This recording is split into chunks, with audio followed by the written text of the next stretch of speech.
podcast é apresentado pela revista Bravo. Minha mãe sempre foi muito forte na decisão do que ela gosta, ela vai vestir e ela só tem que gostar, independente do que as pessoas acharem. Então eu acho que eu peguei muito isso dela. A opinião dessas pessoas fez com que eu tivesse parado por muito tempo de acreditar que eu tinha algum tipo de talento. Eu aprendi a não compartilhar o que é bom pra mim com gente que não quer meu bem. Que eu não me compare ao trabalho de outra pessoa pra me encontrar. E que o trabalho de outra pessoa não me incomode, ao ponto de eu querer fazer e criar pra ser melhor. Eu preciso fazer porque eu acredito que eu deva fazer.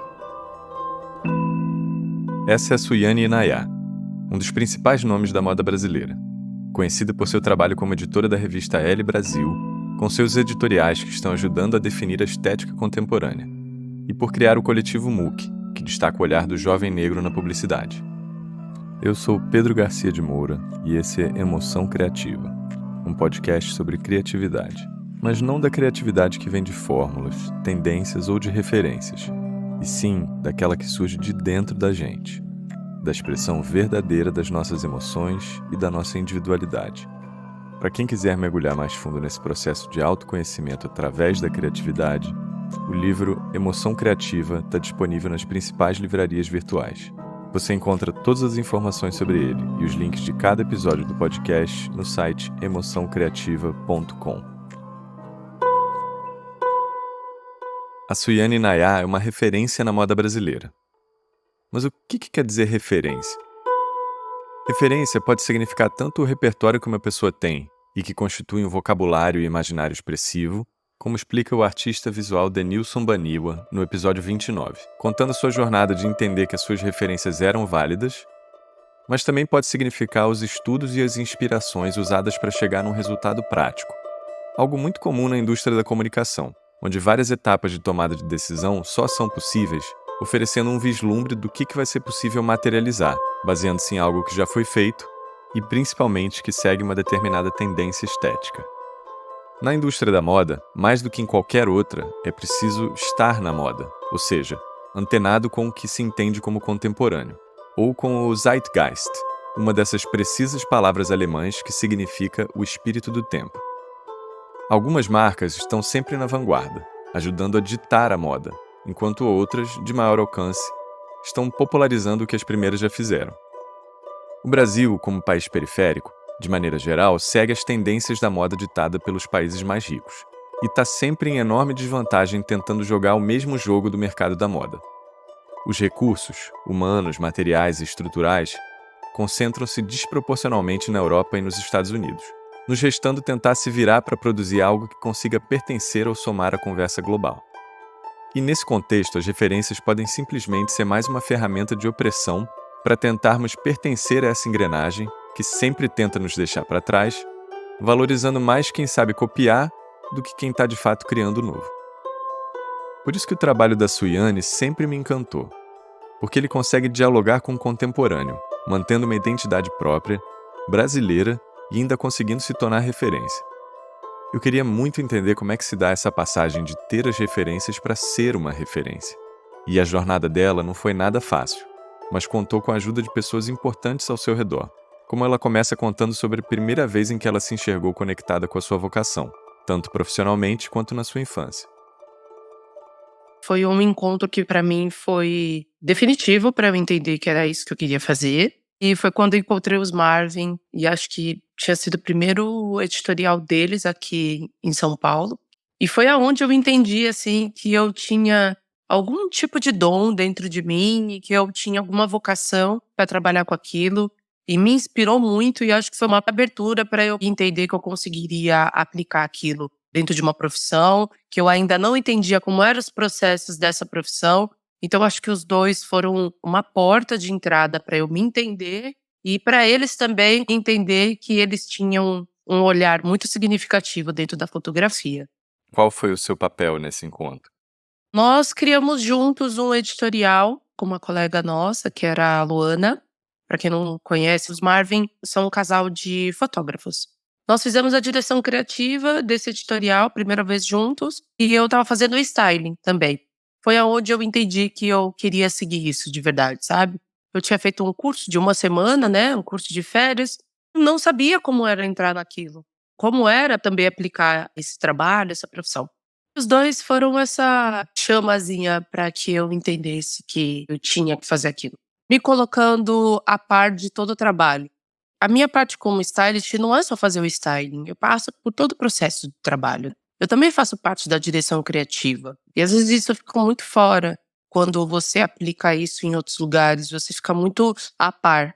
Até hoje, assim, o nosso encontro, os Marvin, eles deixam muito que as pessoas estejam a par do que elas acreditam que deva ser um trabalho. E eles são fotógrafos gigantescos e eu me senti muito bem-vinda pela primeira vez dentro de um processo em poder colocar o que eu acreditava, o que eu sabia fazer, o que eu não sabia fazer e o que eu não sabia fazer também tentar fazer. Eu me senti muito importante dentro desse trabalho por conta de algo que foi tão pequeno e significativo, que é você fazer parte daquilo. A gente pode dizer que foi a primeira vez que você teve a oportunidade de participar desse jogo da criação. É, eu tenho uma empresa que é o MOOC, e o MOOC já me fazia ter essa participação. Mas nós éramos em muitas pessoas, então tinha várias participações. Eu ficava um pouquinho ali na parte onde eu sabia fazer, que era o styling, colocava um pouquinho do que eu sabia, mas a forma como eu me senti entendendo o que é uma direção criativa de fato, foi junto com os meninos, que eram só 3 pessoas, tinha alguns amigos ali participando. Foi definitivamente aonde eu captei que a direção criativa também está dentro do meu ofício. Então, na verdade, foi a primeira vez que você teve essa sensação de autoralidade do processo. Isso mesmo. Imagina que a gente pega essa cena, que você já está ali participando desse processo, você está utilizando o seu dom e o seu talento. Se você tivesse que dizer a primeira cena da sua história, onde você consegue olhar para trás e falar assim, é essa Suiane que estava ali dirigindo, tomando contato com a autoralidade, qual teria sido a primeira cena que isso se manifestou? Olha, eu gosto muito de moda, mas eu não sou essas cabeçudas, assim, que estuda muito e que mastiga tudo. Eu sou muito visual. Eu me lembro que na infância eu nem sabia o que era ser stylist, o que era ser figurinista, óbvio. Mas era um sonho em conseguir ser modelo. Nossa, eu brincava de boneca com as minhas primas, com a minha irmã. Então eu sempre aplicava a moda dentro disso, se era uma roupa da boneca que eu colocava sempre diferente, ou pedindo para minha mãe para tentar ter uma oportunidade em alguma agência. Hoje eu sou um pouco alto, tenho 1,75 m, mas para todo mundo era: "Ai não, tem que ser modelo", porque antigamente, né, a estética para você ser modelo era essa. Então meu sonho, no começo da minha carreira, era ser modelo, eu acreditava que eu ia ser modelo.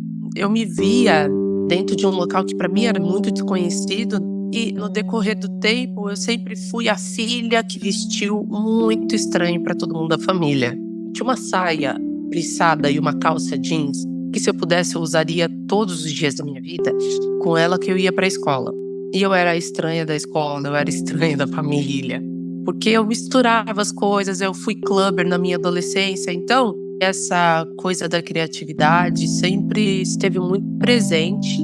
Pegava, cortava minhas roupas e tentava fazer algo diferente. Então, eu acho que desde a infância até a minha adolescência, eu sempre fui criando formas diferentes de me comportar e de ser totalmente diferente dos meus irmãos e da minha família, porque eu gostava de me ver assim.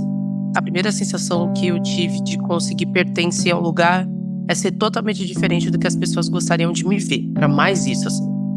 Por que você acha que você queria ser diferente? Porque a minha mãe era. Até para a profissão dela era auxiliar de enfermagem, 12, 13 anos trabalhando nisso. Era essa mulher que sempre usou uma unha grande, careca, do cabelo loiro. Para os anos 90, para os anos 2000 era tudo muito impactante para quem via. As roupas que minha mãe usava também era diferente do que as pessoas estavam acostumadas a ver. Então eu acho que ela foi essa porta de abertura para eu não ter medo do que as pessoas acham de mim em qualquer lugar que eu passasse, assim. A minha mãe sempre foi muito assim, forte na decisão do que ela gosta, ela vai vestir e ela só tem que gostar. independente do que as pessoas acharem. Então eu acho que eu peguei muito isso dela. Você fala da sua linhagem feminina e tem essa questão da moda, ou pelo menos de utilização da aparência como expressão da individualidade, né? Aham. A minha mãe sempre deu muita estrutura dentro de casa. Independente de vir de dentro de uma comunidade, de ter acessos naquela época que eram muito restritos, principalmente esse lugar onde eu tô hoje, que é totalmente diferente como a gente enxerga e como a gente coloca essas pessoas hoje. Eu aprendi a criar e a recriar tudo que eu tinha da forma que dava. Se eu tinha uma peça de roupa que naquele momento a minha mãe ela não poderia comprar, porque a minha mãe era uma mulher sozinha, criou os filhos sozinha. Eu ia reinventar uma outra peça. Minha mãe ficava full lá da vida, porque eu cortava todas as minhas roupas. Eu inventava blusinha, eu inventava shorts, eu inventava saia. Isso era um refúgio para eu conseguir mudar um pouco de como eu era, de como eu queria me vestir, porque também o acesso era difícil. Era a forma como eu usava moda sem entender que eu usava moda ao meu favor, como eu conseguia fazer.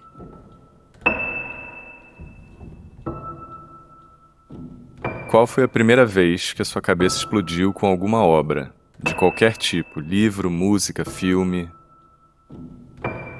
Olha, um artista que explodiu minha cabeça foi o Virgil. Eu sou muito fã por ter tido uma genialidade dentro de mercado que é exclusivamente feito para pessoas brancas, e a gente sabe bem.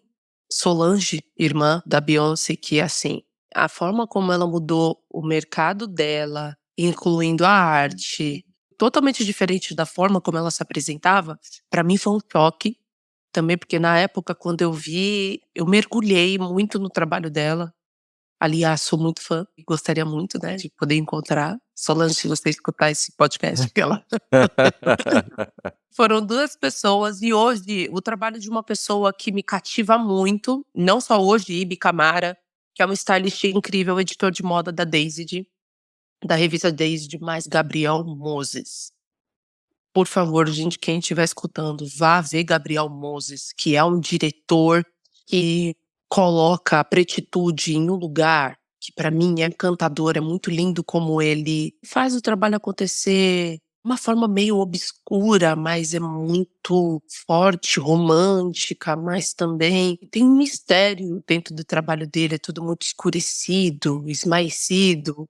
Eu acho muito lindo e tem pessoas aqui no Brasil, como os Marvin, sou apaixonada, Pedro Napolinário, é um grande fotógrafo, Maica, Mica, são pessoas que trabalham no meio da moda que me inspiram muito. Rafa Pinar me traz a sensação de que pessoas certas estão nos lugares certos ultimamente, sabe? Pessoas com referências incríveis, fortes e muito importante para a indústria da moda, para a indústria publicitária, estão nos lugares onde devem estar. É o que a gente tanto falou, é o que a gente tanto fala, ainda precisa de mais pessoas. Tem uma lista muito grande de pessoas que me impactam muito com seus trabalhos, com a sua arte, mas também com a forma de desenvolver tudo isso. Tem os pensadores, todo mundo que pensa, que acredita que deva ser, mas tem as pessoas que desenvolvem isso de uma forma muito palpável. Não é aquilo muito difícil de fazer, sabe? Não é aquilo que mostra para o outro que olha o que eu fiz, tá longe do que você vai conseguir fazer, mas não, o que eu fiz é para te inspirar, mas também é para fazer com que você consiga fazer igual. Muito bacana, porque esses exemplos que você trouxe, para mim, são pessoas que estão unindo a arte e a sensibilidade com uma inteligência mercadológica. Quando você fala de pessoas certas nos lugares certos, a gente ainda está num estágio que, para essas pessoas estarem nesses lugares, elas precisaram de inteligência mercadológica. Porque existe uma maré contra a presença ou a permanência ou a chegada delas nesses lugares. Então, todos os exemplos que você citou não são simplesmente artistas. São pessoas que têm essa inteligência mercadológica de desbravar, porque é o estágio que estamos.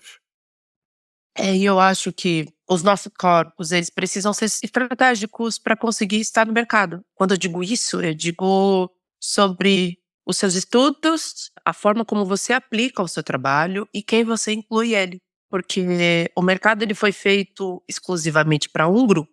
A maioria das pessoas mais bem-sucedidas no mercado, vamos falar no mercado nacional, são pessoas brancas. A partir do momento em que pessoas pretas precisam usar de estratégia para colocar os seus dentro do mercado, é você usar de uma forma de trabalhar onde você amplia o seu leque de oportunidade para outras pessoas que nunca se imaginaram estar nesse mercado. Muitos desses profissionais que eu citei foram pessoas que precisaram usar das suas estratégias para colocar os seus amigos, seus familiares dentro de uma indústria que às vezes mostram para elas que elas nunca vão chegar. Então eu acho que corpos pretos são estratégicos para além da sua arte.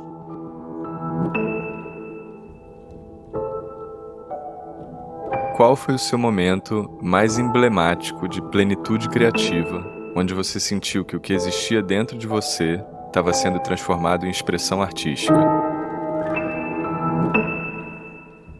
Nossa, eu vou botar um suspense. Eu acho que vai vir agora. Eu nunca na minha vida, desde a Suiane pequena, adolescente, e essa mulher adulta nunca imaginou que iria fazer um trabalho desse, assim, sabe? Parecia que era o meu destino, nunca imaginar ou estar fazendo isso, dar um bugzinho na cabeça. Então esse último trabalho que eu fiz, que é um segredo. Um pequeno adendo. Quando essa entrevista foi gravada, o editorial da Suiane com a cantora americana Erykah Badu ainda não tinha sido publicado. Por isso, o segredo.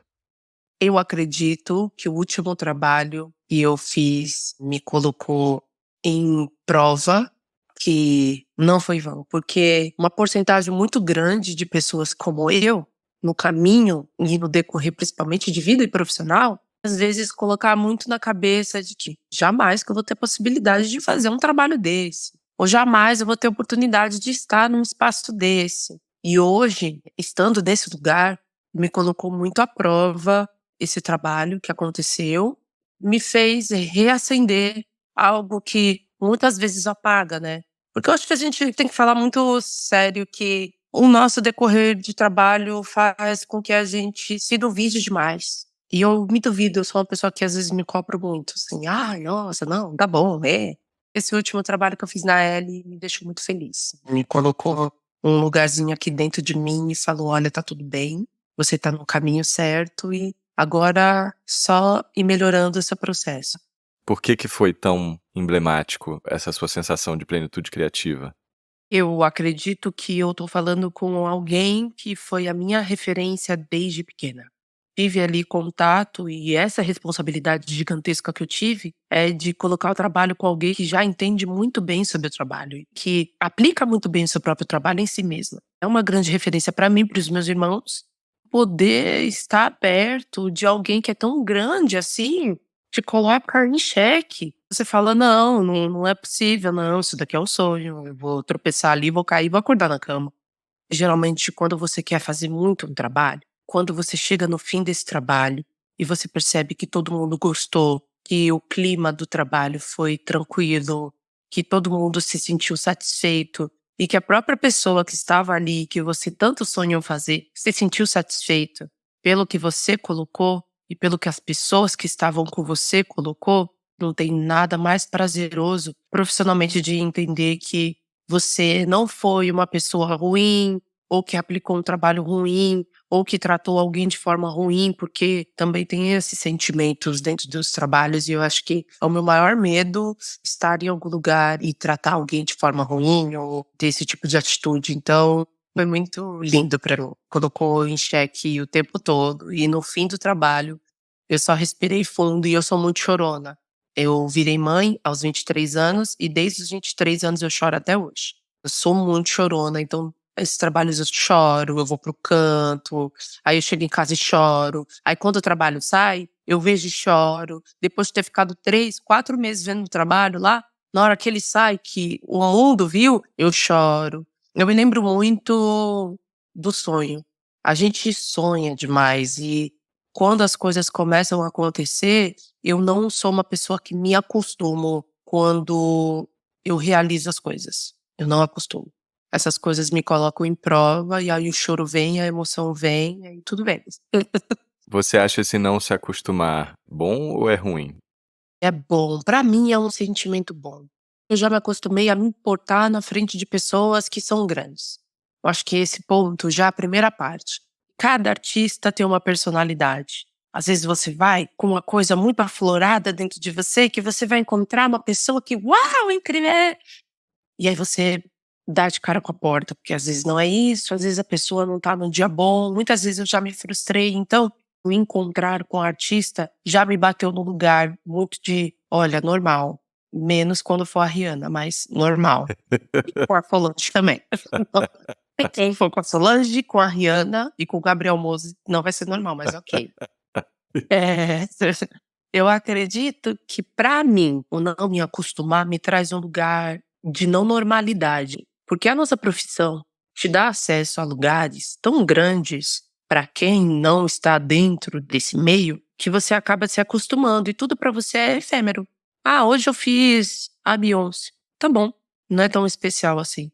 Não, pra mim é tudo muito especial. Qualquer coisa pra mim é muito especial. Se eu faço um editorial e deu certo, pra mim é muito especial. Eu sempre tento fazer um agradecimento. Quando eu vou postar essas coisas, eu sempre tento fazer um texto, porque é sempre como eu me sinto. Por mais que eu sei como fazer aquilo acontecer, parece sempre a primeira vez. Então esse sentimento pra mim ele é muito importante. Talvez pra outras pessoas possa ser diferente, mas pra mim ele é muito importante porque ele me coloca com o pé no chão. Hoje eu estou aqui, amanhã eu posso não estar. Que eu não normalize tudo isso, porque foi muito difícil ter chegado até aqui. Pra eu normalizar tudo isso e sei lá, se amanhã tudo acaba, e aí eu achar que tudo é normal e tratar isso como uma forma snob, eu não acho que seja algo que me alimente como eu sou. Entendo totalmente. Olhando de fora, acho que você acaba transmitindo essa sensação nos teus trabalhos. Acaba comunicando, né, muito do que você sente, pensa, enxerga. Agora você explicando um pouco isso mais, eu acho que você causa um maravilhamento. E eu acho que esse maravilhamento também vem de não se acostumar, de estar sempre se maravilhando com as oportunidades. É, eu fico sempre muito grata, eu fico muito feliz. Eu venho de família espírita, eu venho da cultura do candomblé, e dentro da cultura sempre diz que cada pessoa tem um destino, tem um caminho, e a gente colhe tudo que a gente coloca pro universo. E eu tô tentando, acho que tô mudando muito isso, porque antes eu cobrava muito de mim e me colocava num lugar muito negativo. E às vezes eu colhia muito negativo. Hoje eu tô tentando colocar e respirar de que eu estou num lugar muito confortável hoje, eu estou no processo de aprendizado diário, eu não sei tudo, não me agrado com tudo, mas com o que eu faço, eu sou muito grata. Acho que é uma coisa que minha mãe sempre colocou na nossa educação. Seja grato a qualquer coisa, uma ervilha que você tiver, se é só aquilo que você tem, seja muito grato porque é muito difícil estar neste lugar e foi muito difícil conseguir. Então não seja nenhuma pessoa que não trate isso com uma gratidão, como algo divino, como algo bom, porque poderia ter dado tudo errado e deu tudo certo. Então seja muito grato.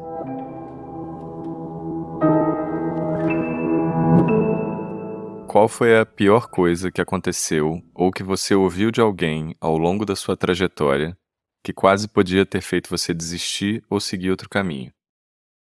Nossa, eu acho de escutar de pessoas que eram tão próximas a mim e o meu olhar não era interessante, assim, não era algo que tinha um significado importante. Isso pra mim me colocou no lugar em pensar que talvez eu estaria fazendo tudo errado.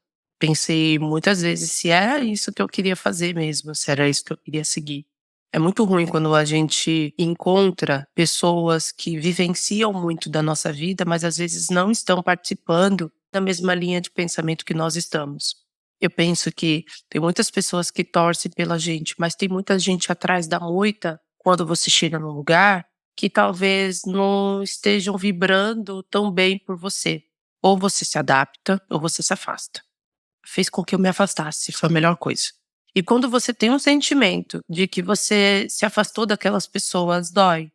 Mas quando você sente que aquilo foi bom, Eu acho que é um sinal de alguma coisa te dizendo há muito tempo que você deveria fazer isso para você conseguir seguir. A opinião dessas pessoas fez com que eu tivesse parado por muito tempo de acreditar que eu tinha algum tipo de talento. Eu aprendi a não compartilhar o que é bom para mim com gente que não quer meu bem. Eu sempre falo para os meus amigos e sempre escuto deles esses conselhos, e família, e meu marido mesmo é o meu maior aconselhador ultimamente, de que eu só tenho que compartilhar aquilo que eu acredito com quem acredita no meu potencial e com quem eu quero compartilhar coisas boas também, sabe. Eu não sou uma pessoa da religião que segue firme, deveria ser, mas acredito muito nos aprendizados que minha mãe me trouxe dentro da religião, do que minha irmã me coloca, que é uma grande seguidora da religião, e aplico dentro de casa também muito isso. Aprendi que todo ser prete tem um pouco de espiritismo dentro de si, principalmente pelo seu histórico. E dentro da minha religião me traz muito isso, né, de caminhar ao lado de quem quer caminhar com você. Caso contrário, não force. Às vezes a gente força muito se relacionar com pessoas que não vibram com a gente. E a gente se força, se força, se força, se deprime, se força, se deprime, e no fim você não colhe nada. Então acho que é melhor a gente respirar, entender qual é a melhor posição a se fazer, e se essa posição é se afastar, vai com Deus.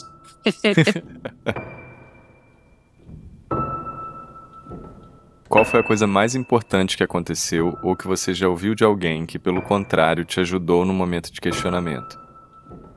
Pessoas me falassem: "Olha, você não faz só style, você faz muitas outras coisas. Você não é só stylist".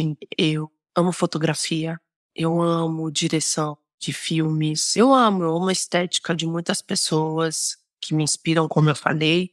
E quando eu escutei de pessoas que eu amo o trabalho, que me inspiram também, que eu devo aprender e fazer por mim e pelo que eu quero criar hoje dentro do meu mercado, me trouxe um lugar de conforto. Que legal que essa pessoa me deu esse conselho. Às vezes, se alguém te traz um conselho muito bom, olhar pra dentro é muito importante. Perceber assim, falar: "Puxa, será que". Esses dias eu comprei uma câmera de uma grande amiga fotógrafa, Milena Sasa. Ela não sabe o quanto ela me abriu um portal de possibilidades de uma câmera que eu queria tanto, que hoje me traz um outro olhar do que eu posso aprender, de como eu posso colocar meu trabalho, de como eu posso aplicar fotografia.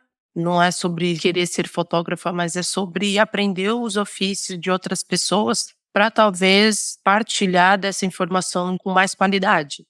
Essas pequenas coisas, assim, me ajudam muito.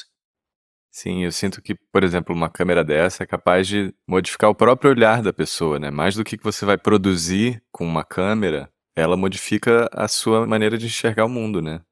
Muito, assim, eu peguei a câmera, abri, e a forma como eu olhei das câmeras digitais que eu tenho aqui são totalmente diferentes. Eu tô louca pra revelar tudo, pra ver como é que ficou, pra começar a colorir, entender qual é essa coloração. O processo é demorado para aprender uma câmera analógica, uma das formas mais difíceis de você começar a fotografar, mas é uma das formas mais importantes, porque é o processo passo a passo. Você vai ter que mexer tudo no passo a passo. E quando eu falo sobre isso e como se aplica à minha profissão, é que hoje em dia a internet popularizou tanto o que é a moda, que as pessoas estão pulando passos, só para querer estar. Poxa, eu acho que a maioria dos stylists passaram por processos de começo, de assistência, de muitos contornos, até parar e falar assim: "Eu acho que agora eu caminho sozinho. Eu tenho aprendizado e bagagem demais, e eu acho que eu sei caminhar sozinho". Pego muito isso, assim, pra tentar aprender e pra aplicar no meu trabalho. Tem um monte de coisa que eu preciso aprender ainda, que eu falo: "Eu não sei fazer isso, mas eu quero muito aprender". Então, quando você pega algo pra fazer passo a passo calmamente, acho que você consegue ter mais paciência e entender que você ainda tem muita coisa pra absorver, pra depois se intitular alguma coisa. Sim.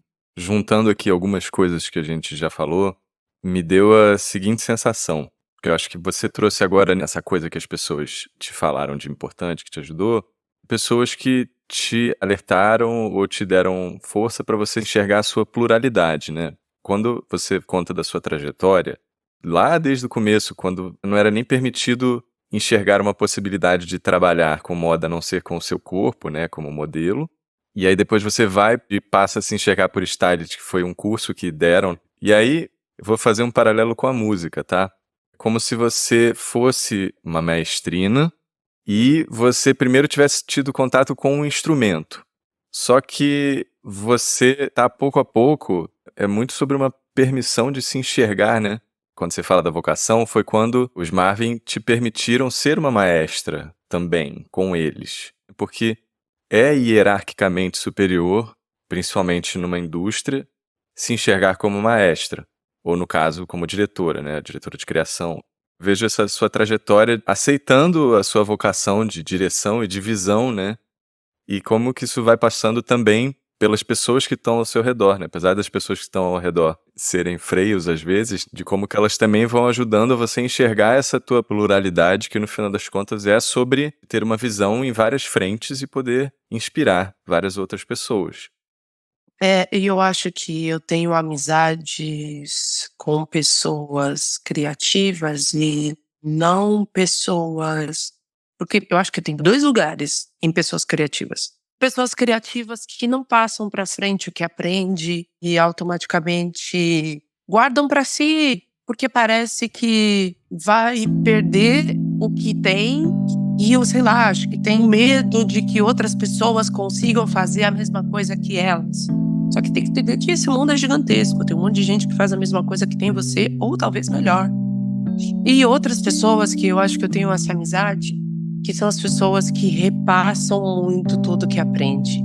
Os meus amigos, eles não têm esse medo, não têm o pudor de passar pra frente tudo que aprende. Os Marvin são essas 2 pessoas que todas as vezes que eu solto, sei lá, uma fotografia que eu fiz, ou quando a gente se encontra, eles ficam botando na minha cabeça, você tem que fotografar, você tem um olhar, fotografa, Suiane, vai aprender. Então é muito gostoso quando você tem do lado pessoas que te aguçam para além do que você já sabe fazer. O que você já sabe fazer, você já sabe fazer.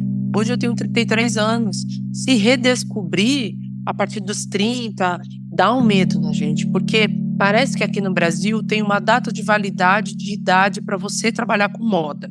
Ou se não, você é uma diretora de uma revista, ou você é um diretor criativo, que independente da idade vai saber fazer aquilo acontecer. Mas quando tá dentro da minha profissão, que é como stylist, você começa a ter medo, porque parece que aqui, quanto mais novo você é, mais você tem que estar para reciclar o mercado. As pessoas não conseguem pensar que o novo pode complementar quem já está há um tempo. E a sabedoria de quem já está há um tempo junta-se com a sabedoria do novo, que já está trazendo coisas mais frescas, sabe? Então, os meus amigos, eles me reciclam a muitas coisas, me traz essas dúvidas, esses pensamentos e também essas curiosidades do que eu posso fazer na minha profissão, do que eu posso aprender. E é muito legal isso. Sim, mas isso é comum entre amizades positivas, mas eu acho que também, imagino eu, porque eles enxergam a sua multiplicidade de talentos, né? Total, eles falam muito isso pra mim. Você não para onde você iniciou. Você tem curiosidade. Eu sou real. Uma pessoa muito curiosa. Eu aprendi a não ter medo das coisas, assim. É uma frase muito boba, mas é muito real. O não a gente já tem. Você cria possibilidades com a coragem, eu acredito, assim. Ando tendo coragem de ir lá, aí compra uma câmera, aí aprende, aí vai lá, aprende outra coisa, ensina o filho, ou se junta, aprende com o marido. Vou mergulhando, ou vou mergulhar. Me jogou em algum lugar, eu vou indo. Muito legal, porque eu ouvi um podcast seu também, falando sobre uma vontade sua de continuar sempre nesse processo de aprendizado, de estudo. Porque eu acho que nada para. Histórias acontecem o tempo todo. O meu trabalho fala sobre pesquisa. O que você pesquisa, o que acontece, as tendências são nada mais do que comportamentos onde você precisa pesquisar o que anda acontecendo para você conseguir fazer. Eu acho que o trabalho de qualquer pessoa criativa é muito sobre pesquisa. Porque você não pode botar lá uma bola vermelha e falar, essa bola vermelha é uma bola vermelha, tá bom. E aí, não tem um sentimento, não tem algo profundo para trazer, é só imagem pela imagem. eu quero continuar aprendendo muitas coisas, assim, pra até me desafiar, perceber que eu não posso parar e falar: "Ah, então aqui é um lugar confortável pra mim, tá bom, ok, vou me permanecer aqui". O dia de amanhã eu já não sei como é que vai ser, e eu sempre penso no dia de amanhã. Eu conheci o mercado nacional, eu ainda não conheci o mercado internacional, porque eu não trabalhei, mas eu tenho um marido que é francês, então eu sei como é que funciona lá. E tudo meio que se mistura, daquela ideia que eu falei pra você, o velho se mistura com o novo, e todo mundo consegue aplicar ali. Mas eu não trabalho no mercado internacional, eu trabalho no mercado nacional.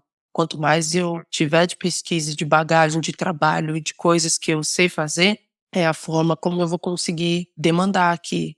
Falando-se de pessoas como eu, quanto mais nós aprendemos ofícios, mais oportunidades nós temos. Diferente de algumas pessoas que estão num lugar muito confortável e privilegioso de que eu só vou fazer aquilo do começo da minha carreira até o fim dela, porque eu sei que eu vou estar muito bem estabelecido. E para pessoas como eu não é dessa forma. Hoje em dia, as nossas contratações é muito mais pautado em questões raciais do que questões criativas, e isso é muito péssimo. Porque para além de uma mulher preta, eu sou uma mulher que tenho uma criatividade e algo diferente para mostrar para aquele tipo de lugar. Então eu não posso ser contratada só por uma cota. Ainda entendendo a importância também de se ter espaço para pessoas pretas, mas que essas pessoas sejam literalmente contratadas também, porque elas são criativas e porque elas têm algo diferente para aplicar. É um misto de coisas. Só compartilhar um pouco da minha visão com relação a essa questão da idade, que eu penso muito também. A minha sensação é que quando você fala da pesquisa e quando você fala da tua própria evolução e disso que eu estava querendo dizer como maestra, quando a gente é jovem, a gente não precisa muito pesquisar porque a juventude é a mudança, né? É o novo, é a própria cultura. E aí a pessoa vai ficando mais velha, ela tem que ficar gastando muito tempo para entender as coisas, pelo menos sob esse viés do novo, né, da inovação. Sim. Só que ao mesmo tempo, a pessoa vai tendo mais tempo de entrar em contato com as próprias potências e aí sim começar a influenciar a cultura, mas não como um movimento jovem, mas sim como seres criativos que já estão tendo mais tempo para amadurecer a sua expressão. E por isso que eu acho maneiro, porque você, pelo visto, ainda está muito longe de toda a tua potência. Por isso que eu falei dessa tua trajetória, que foi de modelo, de stylist e agora de editora, eventualmente fotógrafo e tudo, é como se existisse muito mais que está sendo, juntamente com o próprio retorno que você está tendo e também com a influência positiva das pessoas ao teu redor, estão escavando isso e eu acho que eventualmente substitui a importância da pesquisa. Isso é uma visão pessoal, tá? Só queria compartilhar, porque eu reflito muito sobre isso, até como eu lido com o meu envelhecer, né? E como que eu tento me conectar mais com o meu interior. O que você vai parar para pensar, como é que surgiram modas nos anos 70, 80, etc., são de pessoas, indivíduos, em contato com a sua própria essência, e que aquilo vai virando moda. Total. Depois dessa conversa, eu fico te enxergando cada vez mais como uma pessoa que ainda está num processo de amadurecimento. Muito. Obviamente já está num lugar muito maneiro, óbvio, mas a sensação é que está muito ainda num processo, sacou? Depois as pessoas pesquisando você, entendeu? É isso que eu quero dizer. Eu acredito muito nisso, assim, eu sinto que eu estou nesse processo de aprendizado, de pesquisa sobre mim e sobre como eu quero aplicar o meu trabalho e sobre como é importante ou não, os erros que eu faço, porque eu erro pra caramba às vezes no meu trabalho, de certas coisas que eu acredito que deva ser assim e acaba que não tinha que ser assim. Faz com que eu pense melhor, sei lá, nesse decorrer do processo todo. Eu não tiro nenhuma palavra do que você diz, que é isso. Hoje nós estamos em uma pesquisa que é um pouco diferente do que as pessoas que estão colocando para o que pode vir. Nós estamos colocando o que talvez deva ser e como foi e como hoje deve ser, para que amanhã a gente escute que, olha, o trabalho dessa pessoa aí, ó, fez muita diferença para tal lugar. É isso. Quem está definindo a estética dos anos 2020? Pessoas como você, entendeu? Obrigada. Não, mas eu falo sério, por isso que eu fiquei muito feliz com o teu aceite aqui, é porque eu acho muito isso mesmo. Quando você fala lá da civirologia, vendo agora esse nosso papo, é como se você viesse com uma quantidade de talento muito absurda, mas também com uma combinação de ter que correr atrás para chegar nele, e aí no caminho você vai ensinando as outras pessoas a correrem atrás, porque tá todo mundo nesse momento de desbravar, né? Que é de todos aqueles artistas que você falou. Mas eu sou muito envergonhada, gente. Mas é isso, assim. Eu eu acho que às vezes a gente se coloca no lugar muito de: "Não, é tudo tão de coração", às vezes. Até às vezes as entregas que eu tenho que fazer do meu próprio trabalho. Eu sou uma funcionária, entendeu? A gente nunca pode esquecer disso. Nós trabalhamos dentro de uma organização, se você não trabalha para sua própria, você trabalha dentro de uma organização onde você é uma funcionária. Você tem que entregar um trabalho.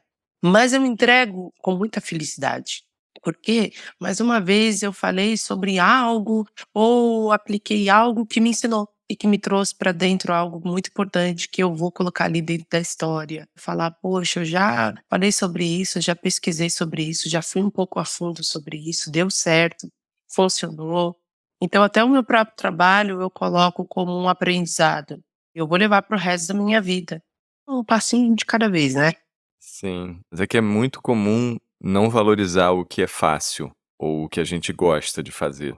Quando eu penso assim, uma das principais diferenças de classe é se dar valor. Enfim, como consequência disso, né? Todos os valores que você falou aí, que você tem de si mesma, vêm do exterior, né? Vem de pessoas, vem de tudo. Então, quando você tem um sistema inteiro te dizendo que você tem valor, aquilo é certo. Uma das grandes desigualdades internas, né? Tô falando não das estruturais externas. Eu acho extremamente difícil para mim aceitar quando alguém fala para mim: "Olha, você tem algo", ou "Você é uma pessoa para mim", me coloca muito em xeque também, porque dentro da minha cabeça eu tô só fazendo o que eu gosto, o que eu acredito, que eu tanto corri para fazer. Quando vem alguém que se inspira com aquilo, até hoje é um choque, assim. Eu sempre recebo muito envergonhada, igual eu estava falando, meu marido mesmo fica: "Para amor, caramba, normaliza as coisas". Eu não consigo normalizar. E talvez o dia que eu normalizar, não sei se eu vou me comportar da mesma forma. Então eu gosto de não normalizar, porque pra mim é sempre muito espantoso ver que alguém se inspira. E não é de uma forma ruim, mas é espantoso de uma forma gostosa, que bom. Então eu sempre recebo tudo meio tímida. Mas por isso que eu perguntei sobre o se acostumar ser bom ou não, porque não se acostumar com o maravilhamento eu acho ótimo, pessoalmente falando, né. Agora, não se acostumar com o próprio valor, eu pessoalmente já não acho tão produtivo pra mim, entendeu, na minha jornada de aceitação. É nessa hora que eu preciso trabalhar muito, que eu fico: "Não, gente, que isso? Não poderia ter mudado". "Não, minha filha, tá ótimo, segue assim e fica quieta". É isso que você falou. É muito difícil a autoaceitação, principalmente quando você fala sobre um trabalho que você está aplicando. Por quê? O meu trabalho, todos os dias, me faz rolar trabalhos incríveis. E não tem como você, às vezes, não se comparar. Mas não deve. São outras pessoas em outros lugares, com outras estruturas, com outros acessos. Eu não posso me comparar ao trabalho do Ibi Camara. O Ibi Camara é um menino de Londres, que em Londres tem uns acessos totalmente diferentes daqui, principalmente acessos de roupa, acessos de estúdio, acesso a profissionais que talvez não vou vir nem aqui para o Brasil e que talvez eu nunca vou trabalhar. A gente às vezes coloca assim a nossa cabeça para rolar essas imagens e nos traz às vezes um sentimento de: "Poxa, eu queria muito tentar fazer isso". Só que eu coloco hoje em dia essa pessoa me inspira. O Ibi Camargo me inspira muito. Então eu não coloco mais o trabalho dele como: "Nossa, eu gostaria muito de fazer isso, porque o meu trabalho nunca vai conseguir ficar igual ao dele". Não, eu trago como uma inspiração: "Poxa, eu me inspirei naquilo que ele colocou e apliquei da forma como eu pude, como estava ao meu alcance". Mas é um trabalho a se fazer aqui dentro desse coraçãozinho aqui. Estou trabalhando. Que conselho você daria pra você quando estivesse começando, não em termos de carreira, mas em termos da sua busca expressiva? Ou seja, o que você aprendeu ao longo dos anos sobre como acessar criativamente o seu material interno? nem toda imagem que você traz de referência para fazer o seu trabalho vai te entregar aquilo dali, algo que eu aprendi muito. Vamos entrar no editorial. A pesquisa do editorial, quando você pensa, eu quero falar sobre um relógio, eu vou pegar referências, histórias e tudo, e vou ali me aprofundar. E às vezes as imagens que passam é muito o que você quer captar, a forma como você quer transmitir. Por muitas vezes eu me auto-enganei jurando que eu iria entregar aquilo. E eu vou entregar o que eu sinto. E muitas vezes isso me deixou muito triste no resultado dos meus trabalhos. Óbvio que a gente tem que entregar algo que chegue ao nível do que você imagina querer criar. Mas é muito mais sobre a pesquisa, sobre o quanto você se aprofundou naquilo, sobre o quão significativo aquilo é, e depois sobre a imagem. Então, por muitas vezes eu me enganei em tentar chegar a níveis de coisas que são absurdas e resultados que são absurdos. E não, isso daqui é só uma pesquisa do que eu quero. O que eu quero fazer vai ser totalmente diferente. Aí é um alinhamento de equipe.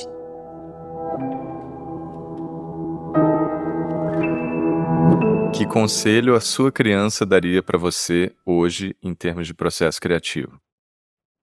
Eu acho que é aquilo de não normalizar nada, não normalizar agressões profissionais, o racismo dentro do meu trabalho para que eu tenha um espaço, não normalizar a forma como as pessoas colocam corpos como pessoas como eu dentro desses lugares para que elas me dêem algum tipo de oportunidade e não me comparar a senhor ninguém. Não posso me comparar ao trabalho de ninguém, não posso me comparar a nada, porque o meu trabalho fala sobre mim. E às vezes nem tanto sobre mim, fala só sobre uma parte de mim, porque quem vai fotografar muitas vezes aquele trabalho nem sou eu. Então fala sobre muitas pessoas, mas que tenha uma parte de mim nele. Então, que eu não me compare ao trabalho de outra pessoa para me encontrar. E que o trabalho de outra pessoa não me incomode, ao ponto de eu querer fazer e criar para ser melhor. Eu preciso fazer porque eu acredito que eu deva fazer. Ou eu preciso fazer porque eu tenho uma demanda do meu trabalho a entregar. E tem que ser assim. Hoje eu tenho 3 crianças em casa e se a partir do momento que eu falo para os meus filhos, eu deixo com que os meus filhos participem de algo do meu trabalho que normalize algum tipo de acontecimentos como esses, amanhã eles entenderem que é dessa forma que eles devem trabalhar para conseguir algum tipo de oportunidade. E não, eu sempre fui uma pessoa muito dura a esses pontos. Por muitas vezes me colocaram como uma mulher agressiva dentro da minha profissão por não aceitar racismo, por não aceitar que me destratassem. Acho que ninguém sai do seu estado de conforto para passar nenhum tipo de dificuldade ou para se sentir mal em algum lugar, seja ele trabalho e o que for. Eu nunca normalizei, não normalizo até hoje, denuncio sempre, denuncio mesmo, porque eu acho que a minha profissão tem esse grande problema. Passei racismo com tal profissional. Ah, mas eu não posso falar, né? Porque se eu falar, eu não vou conseguir mais trabalho. É assim que acontece. Relatos diários que acontecem com modelo, com profissionais da beleza, com criativos, com o que for. Isso eu não acredito que eu vá normalizar em nenhum momento, assim. Essas pessoas ou elas normalizam e trabalham e comem, pagam suas contas, ou elas não normalizam e nunca mais elas trabalham com o que elas amam. Então é 880. Eu também não julgo as pessoas que não conseguem fazer isso porque têm a sua necessidade. Nessa conversa com a Suiane Inayá, ela conta que a sua relação com a indústria da moda vem desde cedo, mas marcada pela limitação. Quando criança, ela só enxergava que poderia pertencer nesse mundo como modelo. Mas foi através da sua mãe que, mesmo não seguindo uma carreira classicamente artística, passou o ensinamento de não ter medo do que as pessoas acham dela e mostrou o poder de buscar sua individualidade através da construção estética da própria aparência. Sempre ajudada por pessoas ao seu redor, a Suiane foi ampliando a sua visão sobre si mesma. Primeiro com um curso de stylist que ela ganhou de presente, e depois pelo constante estímulo de parceiros criativos, como os fotógrafos Marvin, que também foram os primeiros a oferecer protagonismo e a sensação de autoralidade no processo criativo ao lado deles. A jornada da Suiane é uma jornada de valorização do próprio olhar, um dos lugares mais importantes e ao mesmo tempo mais inatingíveis de qualquer indústria criativa. De quem é a visão de um projeto? De quem é a direção? Por que o olhar dessas pessoas vale mais? Obviamente, existe o componente de talento, mas esse posto pertence principalmente a alguém que tem a ousadia, ou a sensação herdada de merecimento, de achar que a sua visão tem valor a ponto de uma equipe inteira trabalhar para atingi-la. E a Suiane é tão talentosa que seu trabalho vai pouco a pouco impulsionando a consciência do valor da sua visão. Por isso o cuidado que ela tem ao selecionar as pessoas que têm acesso às suas vitórias. Uma profissional que construiu sua trajetória na civirologia, como ela já contou em várias entrevistas, ou da capacidade de se virar com o que tem disponível, Suiane vem conseguindo se libertar da opressão das referências, entendendo que elas servem como base para que a sua sensibilidade e a sua coragem possam aflorar.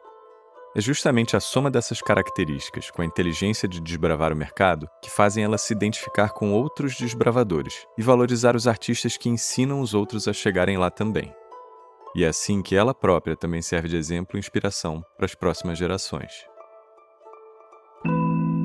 Você pode acompanhar o trabalho da Suiane nas suas redes e na revista Elle Brasil. O link para tudo isso e todas as referências que a Suiane falou nessa entrevista você encontra na descrição do episódio. Se você gostou desse episódio, você pode seguir e dar nota na sua plataforma favorita. Se você acha que alguém que você conhece pode gostar do tipo de reflexões que a gente faz por aqui, compartilhe. Você acabou de ouvir Emoção Criativa. A edição e mixagem é feita pelo Fabrício Zava.